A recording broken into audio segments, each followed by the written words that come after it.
সত্যিই যদি বাড়িতে বিরিয়ানি বানাতে চান, তাহলে একটু এই স্টেপগুলো ফলো করুন। দেখবেন একদম নতুন রাঁধুনিও খুব সহজে বানিয়ে ফেলতে পারবে বিরিয়ানি।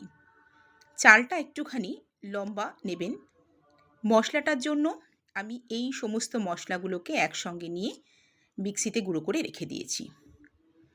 সর্ষের তেলে আমি পেঁয়াজটাকে একটু চিনি দিয়ে বেরেস্তা করে ভেজে নিয়েছি।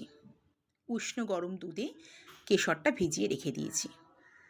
মাংসটা ম্যারিনেট করতে নিয়েছি আদা রসুনের পেস্ট, টক দই আর পেঁয়াজের বেরেস্তা।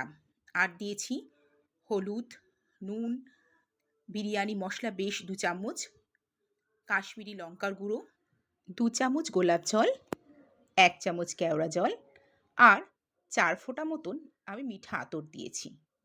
এটাকে আমি 1 ঘন্টা মতন ম্যারিনেট করে রেখে দিয়েছিলাম। তারপরে মাংসটা করার আগে ওই পেঁয়াজ ভাজা যে তেলটা সেটা দিয়ে দিয়েছি। আর এদিকে চালটার মধ্যে গোটা গরম মশলা, স্টার আনিস দিয়ে আমি চালটা 70% মতন সেদ্ধ করব।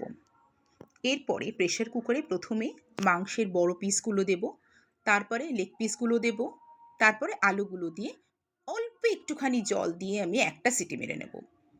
এরপরে ডেচকিতে তেজপাতা বিছিয়ে দিয়ে তাতে বড় পিসগুলো দিয়ে ঝোলটা দিয়ে দেবো তার মধ্যে। এরপরে চালটা যেটা আমি অর্ধেক সেদ্ধ করা আছে সেটা ছড়িয়ে দেব। 1 কোট পেঁয়াজের বেরেস্তা দিয়ে দেবো। আবার ওপর থেকে যে চালটা দিয়েছি তার উপরে আলু, লেগ পিসগুলো আর ডিমগুলো দিয়ে আর একটু ঝোল মাঝখানে মাঝখানে দিয়ে আবার 1 কোট চাল দেব। ওপর থেকে বিরিয়ানি মশলা, একটুখানি নুন দেব, দিয়ে দেবো বেশ খানিকটা ঘি। তারপরে আমি ওপর থেকে একটু বেরেস্তা দিয়েছি আর দিয়েছি আবার 2 চামচ গোলাপ জল, 1 চামচ কেওড়া জল আর মিঠা আতরের কয়েক ফোঁটা।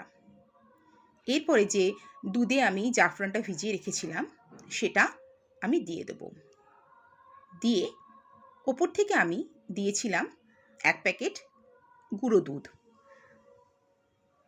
এরপরে ডেচকিটা ডাইরেক্ট গ্যাসের ফ্লেমে 5 মিনিট রাখবো হাই ফ্লেমে, তারপরে লো ফ্লেম করে চাটুর ওপরে রাখবো আধ ঘন্টা। এটাই কিন্তু বিরিয়ানি করার আসল স্টেপ। হাই ফ্লেমে রাখলে কি হবে, তলায় যে ঝোলটা আছে সেটা খুব তাড়াতাড়ি গরম হয়ে যাবে। এরপরে চাটুতে রাখলে কি হবে, দমে বিরিয়ানিটা একদম তৈরি হয়ে যাবে।